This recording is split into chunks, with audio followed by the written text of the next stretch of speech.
Wanadhani asibongolala. Tumejamu sijifanye uja notice. Wanadhani asibongolala. Tumejamu sijifanye uja notice. Mwambie punde imechoka sana. Get ready, get ready, get ready, get ready, get ready, get ready, get. Poor people are brainwashed by the using religion. Ukienda mahali kama hapa Muthaiga kuna kanisa moja tu. Na hiyo kanisa imejengwa na matajiri, na imejengwa kwa sababu ya maid, shamba boy na watchman. Jumapili wanaambiwa waenda hapo kwa kanisa. Ukienda hapo kwa kanisa unapatana na agent wa colonialist.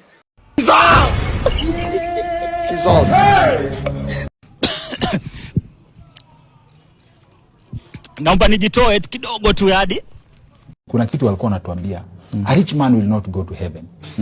How do you dare go against the will of God? Those are those are people who want you to be poor and think that there is some glorification in being poor. Okay. Where is that in the Bible? Sunday school. It's in the Sunday school. Quote. No, I don't remember the page. That is some teacher telling you in private in Sunday school. Okay. But where is it in the Bible? Quote exactly. And when you do, get its reference. Yes. So those are people who are trying to tell you, be happy. Okay. To be poor. Okay. There is no glory in being poor. Is there? Right. There's no glory in being poor. Why should people not strive to be rich? We must stop this scarcity mentality. The mentality that, it's okay to be small. It's okay to be alive. Okay. No, those are people who are stopping you from your greatness. Don't accept it. I'm the boss of Mokorino. I'm a faithful man. I have no money in my pocket. I said, okay, tell me, when people come to pray to you in church, what do they pray for? He said, they pray to come out of their problems. They pray for wealth. I said, so tell me, you say you have 2 million flock in Mokorino. If they all became wealthy, would they become into churches? No. Don't come. So I said, you obviously don't want things to change. Yes. Go to Europe today. Who are the ones who came and sold us Christianity? Those churches are empty. They are closed. Because they're closed. They are warehouses. Because they got self-actualization, they got money, now they believe in other things. Right? They're not praying to God to come out of poverty. See, they're eating every day. Yeah. They are thanking God for the money. So a lot of these faith leaders, I like to say, I'm at 9%. And they are busy preaching to you. Right? I want you to have faith. But you ask any of them to imagine your economic emancipation out of poverty. And they get frightened at that thought. That is reality. Right? That is reality. The Anglican Church has banned politicians from going to their churches. And I want to applaud the Anglican Church. We want all churches in Kenya to ban politicians from going into those churches. Especially mwanasiasa mwenye anatembea na pesa kwa magunia. Anapeleka milioni 20 hapa, anapeleka 10 hapa, anapeleka. Churches must ban politicians from entering from they must not give politicians a microphone to speak in those churches. Sababu Raila hata sadaka atoangi. Politicians must take money and build health centers and build schools and build roads. They must not take money to churches to bribe God. You cannot bribe God. You can't. And Karl Marx once said, religion is the opium of the masses. And Kenyans, we have been fooled and brainwashed by religion such that we can't think. And Ruto has realized that Kenyans are religiously foolish. And that is why he thrives on religion to hoodwink us. That is why he uses religion. Our colonialists came with a Bible and a gun. Yes. They used a Bible and a gun.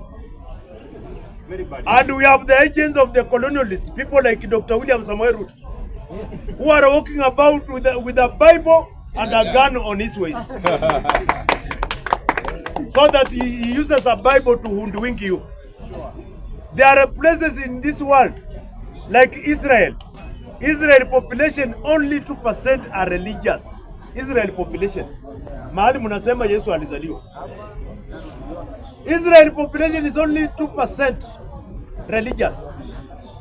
Lakini nyinyi hapa, especially ndugu zangu wa Luya, muliamua sisi tutafuta ufalme wa mbinguni na mali ya mbinguni, vitu za duniani tuachie Wajaluo na Wakikuyu.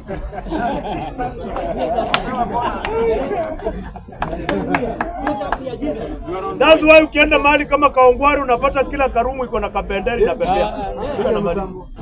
Ukienda Mathare kila karumu iko na benderi na pepea. Makanisa 400 Kaongwari, makanisa 500 Mathare, makanisa 600 Mukuru kwa Njenga, makanisa 500 Githurai. Because what? Because poor people are brainwashed by the using religion. Ukienda mahali kama hapa Muthaiga kuna kanisa moja tu. Na hiyo kanisa imejengwa na matajiri, na imejengwa kwa sababu ya maid, shamba boy na watchman. Jumapili wanaambiwa waenda hapo kwa kanisa. Ukienda hapo kwa kanisa unapatana na agent wa colonialist. Anakusomea kitabu ya Biblia ambayo inakutisha wewe. Anasoma kitabu gani? Speaker anamaliza tu. Anasoma kitabu gani? Anasoma kitabu inasema itakufaidi nini kama utarithi ulimwengu yote na uende jehanamu. Bwana asifiwe. Amen. Na anakusomea ingine inasema itakuwa ngumu ngamia kuingia katika tundu la tajiri kuingia ufalme wa mbinguni kuliko ngamia kuingia katika tundu la nini? Shindano. Anasomea mtu wa Mathare, mtu wa Kibira, mtu wa Kawangware. Wewe unaweza somea mtu wa Muthaiga basi kama hiyo? Unaweza somea mtu wa Muthaiga? Uwezi somea mtu wa Muthaiga. Uwezi ambia mtu wa Muthaiga ati takufaidi nini kama utarithi ulimwengu yote na uende jehanamu. Unaweza ambia Raila hivyo ama Uhuru. Lazima that message is for slaves of Kibira and Mathare and Kawangware and Mukuru kwa Njenga. That's why huko Kibira utapata Sunday Waluya wenzangu wamevaa nguo za ADC na wametengeneza msafara mrefu na bendera. Wanatoka Kibira wakienda Ngong Road. Nasikia? Na ile wimbo wanaimba inakuonyesha hao wameamua kutoka katika umaskini wanaenda kwa utajiri. Sitarudi nyuma. Jioni unaona wamebeba ngoma hawaimbi, wanarudi wanakasirika. Unashindwa kuimba. Nasha imba sitarudi nyuma. So I'm finishing by saying this. It is because of religion. Pastor Muluya, kanisa ya Waluya, pastor anakusomea Mungu anasema katika kitabu ya Romans 5:17. Muluya na Waroma wanakutana. Nimeandikwa hapo juu barua ya Paulo kwa Waroma. Kama Paulo angetaka kuandikia Waluya si angeandikia. Paulo angetaka kuandikia Wakamba si angeandikia. Yes, wakati Paulo alikuwa anaandika hizi barua, Waluya walikuwa na exist, Wakamba walikuwa na exist, Wajaluo walikuwa na exist. Tungekuwa na barua ya Paulo kwa Wajaluo, barua ya Paulo kwa Wakikuyu, barua ya Paulo kwa Waluya. Sasa Wakamba na Wafilipi wanakutania wapi? Ama Wakisii na Wathesalonike wanakutania wapi? Ama Wajaluo na Waefeso wanakutania wapi? Barua ya Paulo kwa Waefeso, sio barua ya Paulo kwa Wajaluo.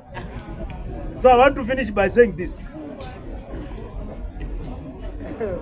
Mimi namaliza kusema hivi. Nchi yetu iko mahali mbaya sana. Our country is in a very bad place. Unaona leo wabunge la Kenya wanapunguza pesa ya health by 7 billion na wanajiongezea pesa yao ya travel and entertainment 1.7 billion. Just imagine. Health inakatwa na 7 billion, wabunge wanajiongezea 1.7 billion ya entertainment and travel in this country. That's why tunasema, unaona hii kitu inaitwa affordable housing. Enda along Ngong Road hapa, mimi naishi Ngong Road. Namaliza. Utapata along Ngong Road ukienda, kuna private developers wanajenga manyumba, wanauza 1 bedroom 2.5 million. Na payment ni polepole. Na hii ya Ruto pia ni hivyo. What is the difference? The difference is that hii ya Ruto shamba ni bure, pesa umekatwa na bado anakuzia 2.5 million. Na private developer amenunua shamba. Private developer amenunua shamba. Alafu anakuuzia same price yenye Ruto anakuuzia. So ile kitu mimi nasema mjitayarishe 2027. Ruto hakuna vile atapata second term. Ile kitu tunataka kubwa. Tunataka tumshinde na majini kubwa ya 6 million ndio atisiende Supreme Court. Hiyo tu ndio tunatafuta sasa. Asanteni. Unaangamiza watoto wa watu, utajirike wewe. Ajabu. Watoto wako huwezi kuwafanyia namna hiyo. Watoto wako wenyewe huwezi kuwafanyia hivyo. Wale wanaodhulumu watoto watu namna hiyo na kufanya dhulma hali ya juu watapata. Na kukimbiza tu magari barabarani. Wewe unatembea, hiyo ni time bomb bwana. Wewe unakimbiza haramu anytime Mwenyezi Mungu anaweza akakilipua. And then you take pride in haram. Kitu haram ndio unajigamba nalo, unatembea barabarani. Ukipita karibu na watu unaweka kiombe juu. After all, who is interested in actually in haram properties? It's so unfortunate. Unaangamiza watoto wa watu, utajirike wewe. Ajabu. Watoto wako huwezi kuwafanyia namna hiyo. Watoto wako wenyewe huwezi kuwafanyia hivyo. Take it from me that you do not need to impose a housing levy to build a new house for the Lord. Nor do you have to apply social taxes to feed the hungry, to turn stones into bread or into millions of chapati. My people, najua hamjasikia hii. Take it from me that you do not need to impose a housing levy to build a new house for the Lord. Nor do you have to apply social taxes to feed the hungry, to turn stones into bread or into millions of chapati. Mimi nimekwama hapo kwa chapati. Hapo kwa chapati ndio nimekwama. Anyway, aluta.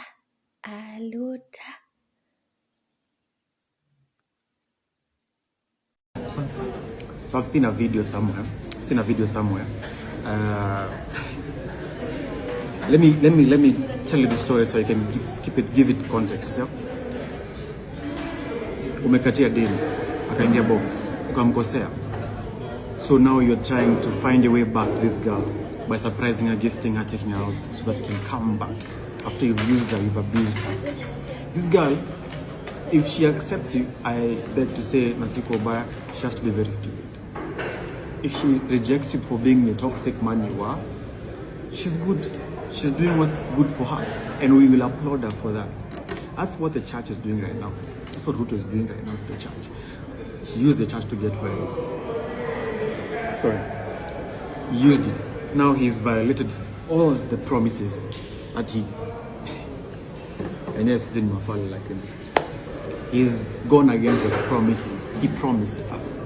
Now, because 2027 is very close, the man has gathered some enough loose change and is going out, giving out to churches this loose change. 20 million, you know, pesa inaweza lipia watu 100 school fees ya university, you know, the kind of money that can build some roads somewhere, the kind of money that can feed people who are hungry, you know, some smaller 100 million here that can build a highway, you know, for you, you know, such kind of stuff, you know?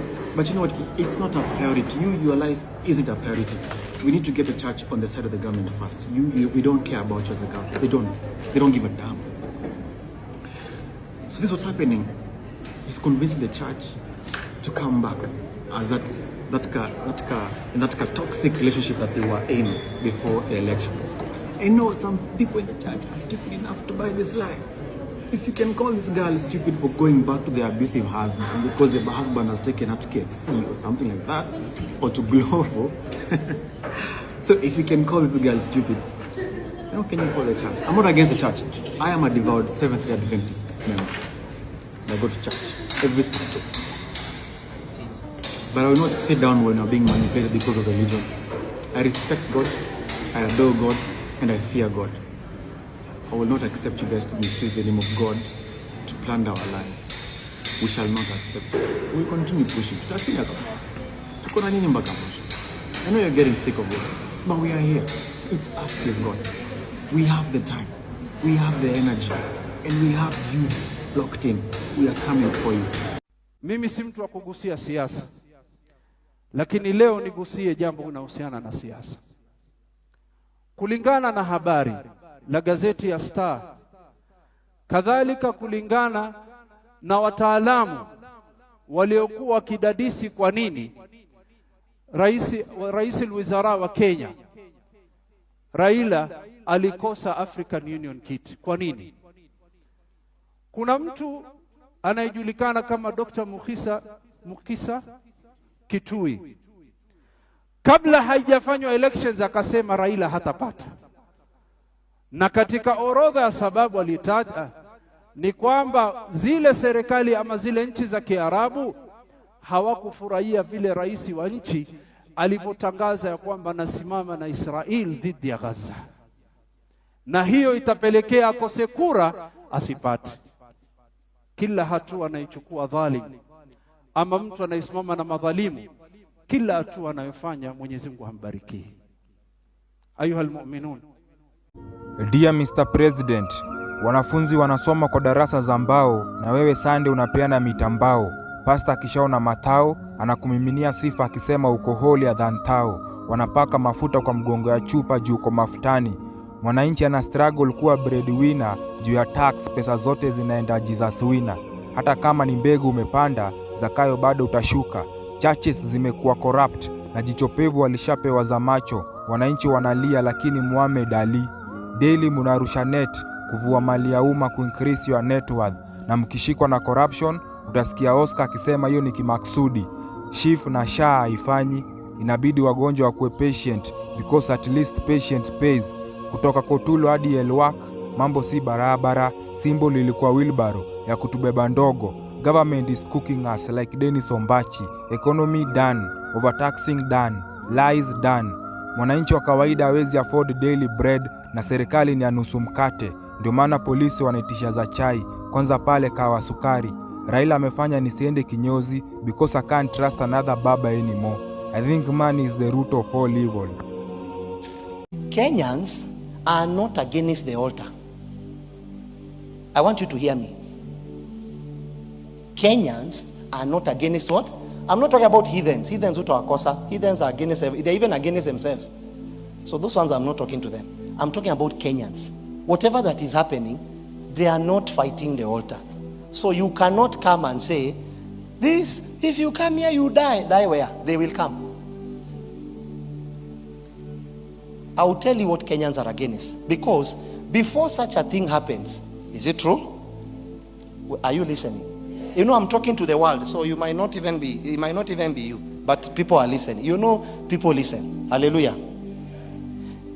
Kenyans are not against the altar. In fact, they don't even want to fight the church. But notice, they are triggered. There has to be a trigger.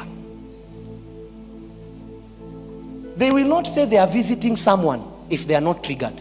Kenyans are very amazing people. But unaona, ukichokoza nyuki inauma, the bee will sting you. But the question is, the fact that the bee responded, whose fault is it? Is it the bee's fault? Or you should have known better? Pastors in Kenya, please study the season to know what to do, and you do it not. What is that called? So when you know that if I do this to this person, he will respond in this way, and then you go ahead and do it, what have you done? Say it. Nimi naonwa, don't worry. Say it. You have sinned. At this particular season, Kenya is in a very, very critical space. So you that knows that if I participate in this, it's going to trigger, and you continue and participate, what have you done? What have you done? You have sinned. So it's not about pastors coming together and holding a conference. It's not about who says it. It's about having wisdom to display God.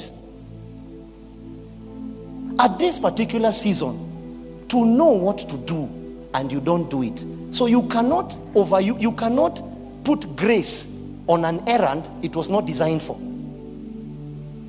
It's like you are saying, I have grace to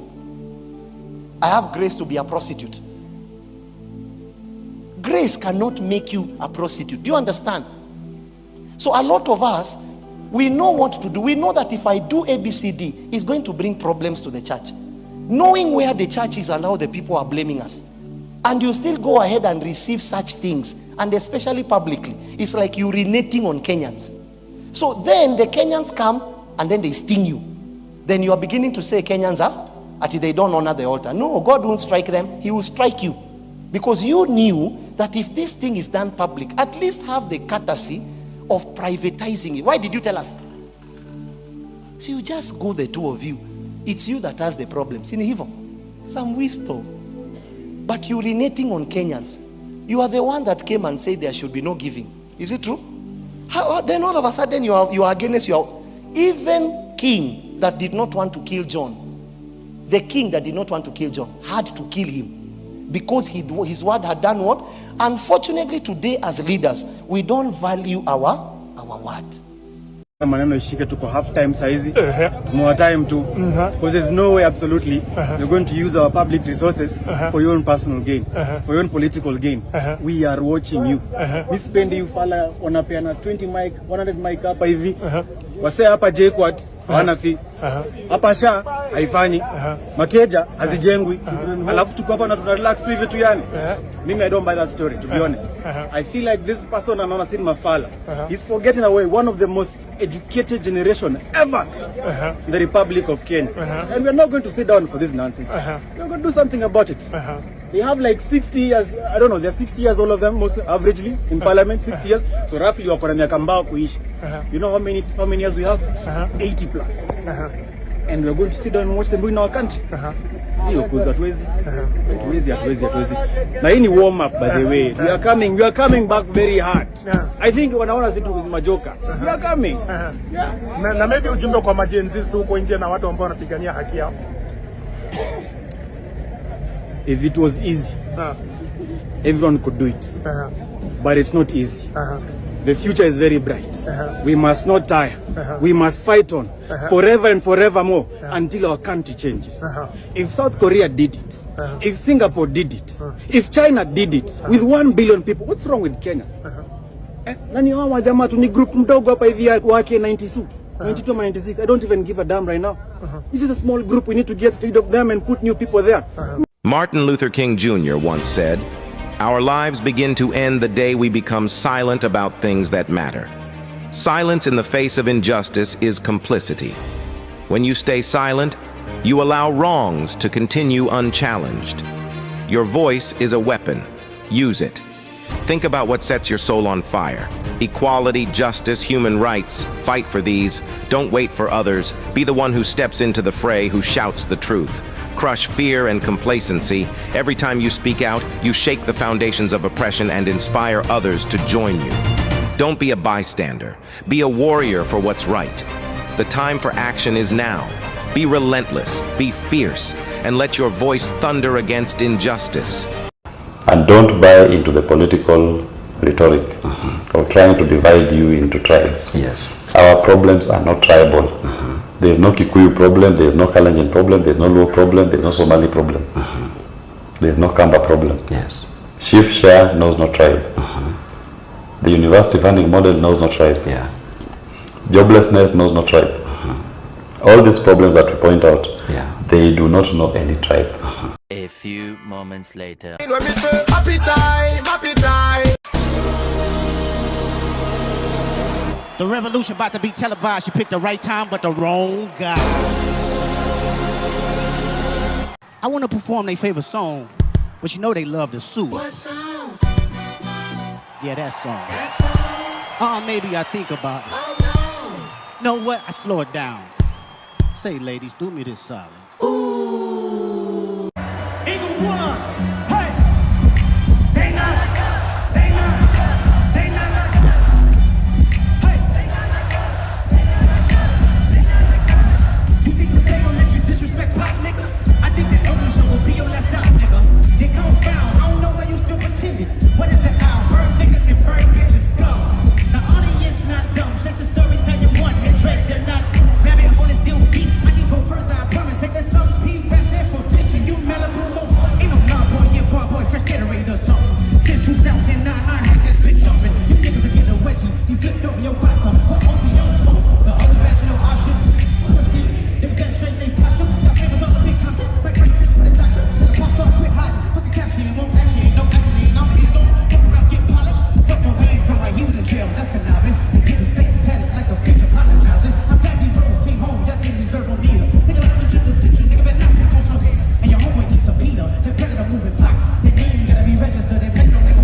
To my fellow young Kenyans, if you are not a registered voter, please make the time to go and register as a voter.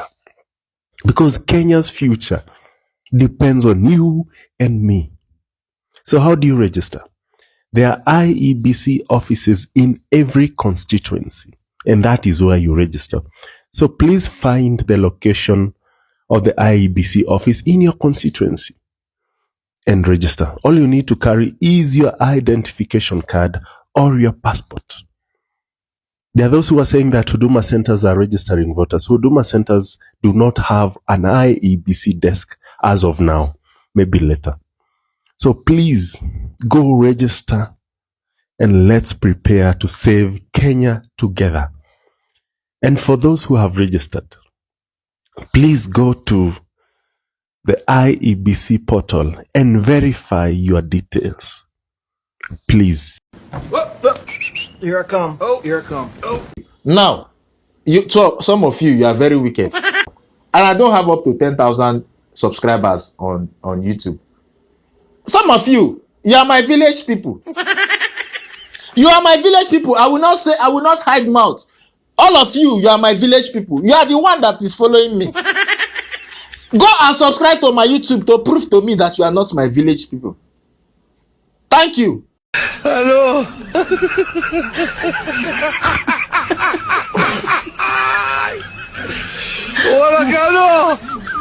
Kusambaza hiyo message. Thank you. Fagia What? I'll take it to all the corners. You take it to the entire nation. Yes. Eh? Yes. It is a very solid car. Thank you, sir. Ndugu yangu, God bless you. fagia wote. Kazi yangu. Asante. Ndugu yangu. Good luck, my brother. Thank you so much. Good luck. God bless Good luck. you. I appreciate All the best. Thank you, sir.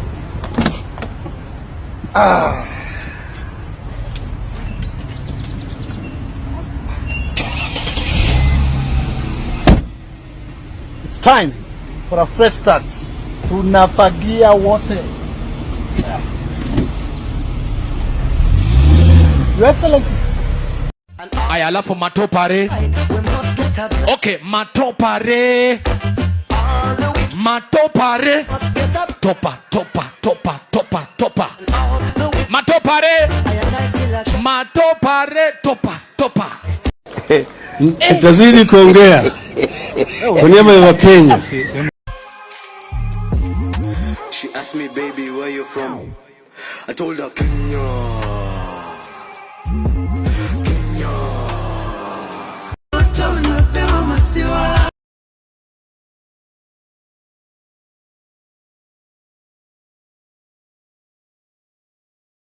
I beg of us, I really want to beg of us today, as the chair of UDA, let's stay focused to what it is we promise those hustlers.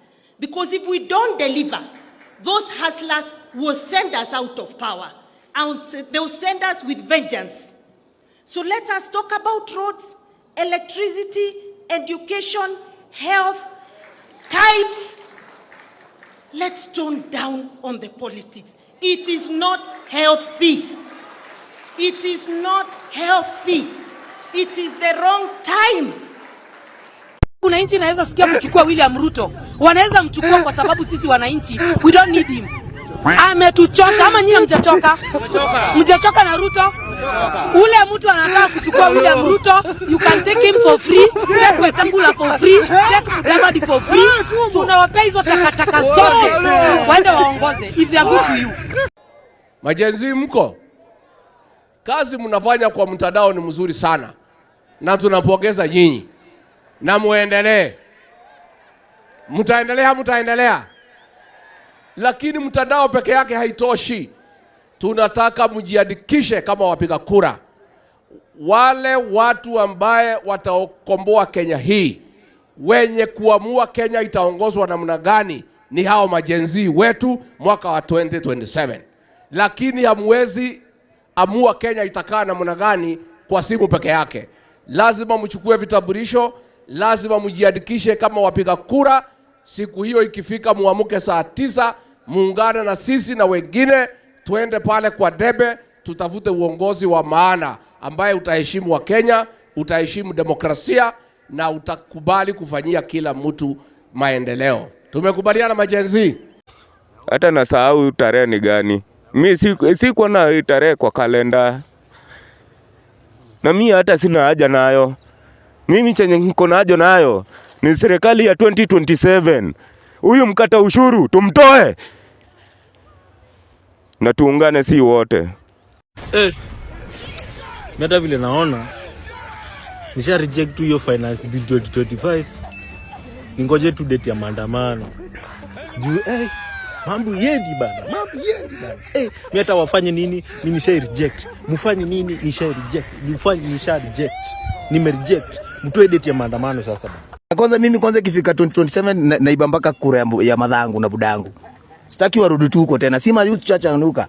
Madha zetu bado Ruto unaenda home na 13 parliament tunaivunja. Wende home wote tuanze fresh. Mr. Speaker, sir, I'm here to address you. You must go. Ruto must go. Kwapa na hatuendi. Kwapa tunalala huku na hatuendi. We don't fear you guys. You hypocrites. We don't fear you. Mr. Speaker, we don't fear you. Tuko ndani. We stomped inside. Sisi ni nani? I'm inside. Niko ndani. Na tunamalizana na nyinyi. Tunamalizana na nyinyi. Mmetutesa sana. Today is today. You must hear our cry. Sisi ni sisi. Utatusikiza. Hii ni bunge yetu. Sisi tumewafanya mkuu hapa. This is our parliament. You must hear us. Kama hamna masikio, tutawafanya msikie. Poa manze. Sasa nini? President tunataka kuambia uko na miaka 2 katika ofisi. Na wananchi hawa they will punish you na hata ukiwa na pesa watakutoa nje. Wacheni tu mimi niseme na mapema. Ndio kama kuna list na andiko mniweke kwa list. I can't wait to reject finance bill 2025. I can't wait because I know it will be something absurd. It will be something mental. I can't wait. Mniweke kwa list jameni. List reject. Idiots who don't want to participate in the affairs of their nation, they think things will just work in and of themselves. Then they are tribalists. And these tribalists, they think that they are only safe with people who are from their tribe. And tribe can mean people from the same culture, same language, or same culture. Then they are citizens. These are individuals who are responsible and know that when you want to be served, you must give those who have the desire and the intellectual capacity to serve you. In many societies, it is only a small percentage of people that can be called citizens, not more than 5%. And if a society wants to grow in the right direction, civic education is what will help the idiot and the tribalist to become a citizen.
yetu.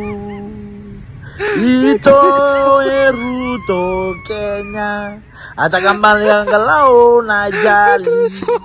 Sisi Kenya tumechoka na Ruto, maisha imetuharibikia, analipisha mpaka sodo ya wamama. Pure kabisa Ruto. We don't like you, go home. Sasa tafuta kiongozi ambaye anapenda mwananchi na anapenda kijana kama sisi. They want to be described as honorable even when they are horrible. They acquire things which they have not worked for. They promise us things that they know they will never deliver. And there is no shortage of such men and women in the African continent. Now, why do you want Ruto gone? We want Ruto gone because he is killing innocent people. He's wanting to pass the Finance Bill 2024. He's putting tax on sanitary products that girls can't even buy. He's can't go to school. He's corrupt. He's taking the money. He needs to go. Yes. Out. Get out. If you're going to raise anything, start with your hairline. Nice. Control, Alt, delete, Ruto. The drunk did better than you. Drunkard did better than you. Nice. Now the next election, yes. Unajua hawa ndio watakuwa nasema fagia wote ama mtasema namna gani? This generation, yes, they use their might because they didn't vote, the largest vote in the last election. Hi Kenyans, mi sina maneno mengi. All I want to say is Ruto must go like yesterday. Bye.